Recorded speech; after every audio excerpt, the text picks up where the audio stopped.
I've been watching myself on a live stream, but I'm not the one broadcasting. It all began one ordinary evening as I settled into my dimly lit apartment, exhausted from a long day's work. The familiar comforts of my home embraced me like a warm, reassuring hug. The soft hum of the television in the background created a soothing ambience. I never anticipated that this would be the night when my reality would spiral into a nightmare. As I flipped through channels, trying to decide what to watch, I noticed something strange on my smartphone. A notification popped up, displaying a link to a live stream. The thumbnail revealed an image of my own face, frozen in the act of turning on the TV. My heart quickened as I wondered who would be live streaming me. My apartment wasn't particularly interesting, and I certainly didn't have any fans who would want to watch my mundane life. Curiosity got the better of me, and I clicked on the link. The live stream loaded, and there I was, sitting on my couch, watching TV. The camera angle was from across the room, and I could see myself clearly. It was surreal, like looking into a mirror. But this wasn't a reflection I controlled. The chat was filled with usernames I didn't recognize, and the comments were bizarre. People were speculating about my life, discussing what I might do next. Panic set in as I realized that this wasn't a simple prank. Someone had hacked into my home's security cameras, and they were broadcasting my every move to a sinister audience. I tried to disable the camera, but my attempts were futile. The stream continued, unaffected by my frantic clicks. My heart pounded, and I felt like a trapped animal. How had this intruder gained access to my private life? And what were their intentions? As minutes turned to hours, I couldn't tear my eyes away from the live stream. My every movement, my every whispered thought was on display for this unknown audience. The feeling of violation washed over me, and a chilling realization struck me like a lightning bolt. I was not alone in my apartment. Someone was lurking in the shadows, watching me, controlling my life like a puppet on strings.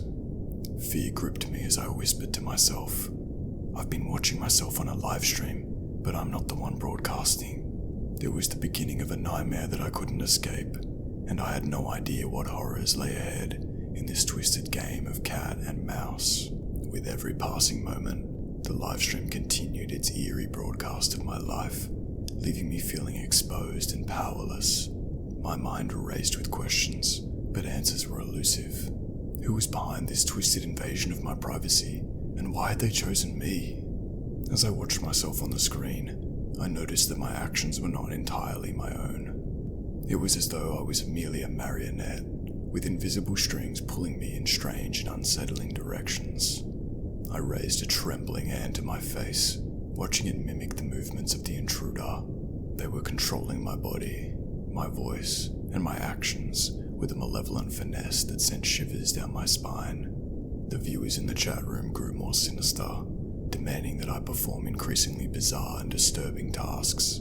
Panic threatened to consume me as I realized that resistance was futile. The intruder had taken complete control of my life, and any defiance would only invite more torment. My phone rang, breaking the silence that had settled over my apartment. It was my best friend, Sarah. She had been watching the live stream too, and her voice trembled with fear and confusion. She asked me if I was okay, and I could hear the genuine concern in her voice.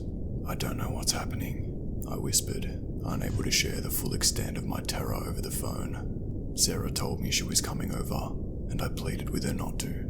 I didn't want her to get involved in whatever nightmare this had become, but she was determined to help, and nothing I said could dissuade her.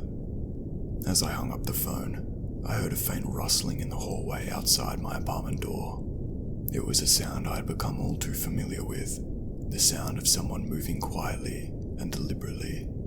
I knew the intruder was just outside, lurking in the shadows. They had been watching my every move, and now they were here, in the same room with me. My heart raced as I turned to face the camera, addressing the viewers with a desperate plea. Whoever you are, please, just let me go. This isn't a game. I'm a real person, and I'm terrified. But the chat room filled with mocking laughter and cruel taunts. The intruder's control over me tightened, forcing me to move closer to the door. I had no choice but to obey, and as I reached for the doorknob, dread washed over me. What awaited me beyond that door, and how could I escape this living nightmare that had become my life? With trembling fingers, I turned the doorknob, and the door slowly creaked open, revealing the dimly lit hallway outside.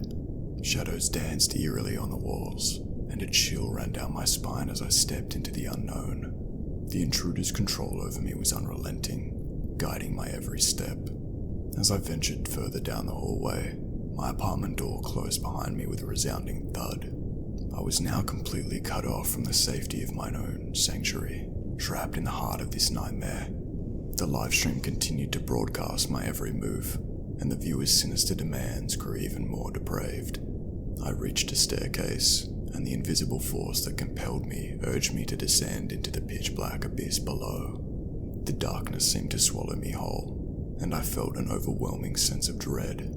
The air grew heavy with a palpable malevolence, and I knew that whatever awaited me in the depths of this building was far worse than I could imagine. As I descended the stairs, I began to hear whispers, faint and unintelligible, but undeniably sinister.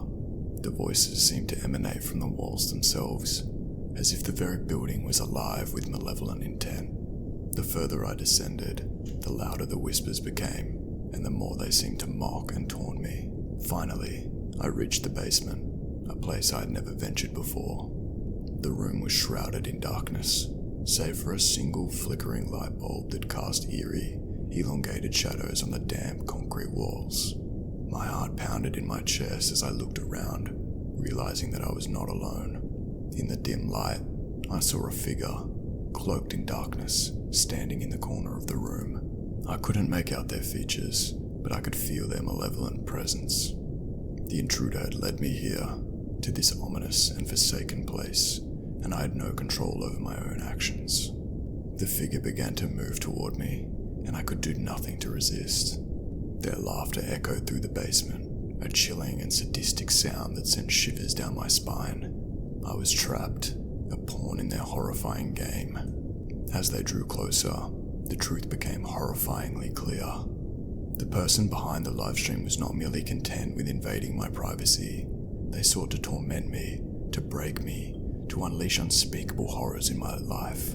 I cried out in despair, pleading for release from this nightmare, but the figure only drew closer, their intentions more sinister than I could have ever imagined. And as their malevolent presence enveloped me, I knew that the true horror had only just begun, and I was powerless to escape the depths of terror that awaited me in this twisted, nightmarish reality. The livestream continued, broadcasting my descent into madness to a captive and malevolent audience, leaving me to wonder if I would ever escape the clutches of this relentless horror.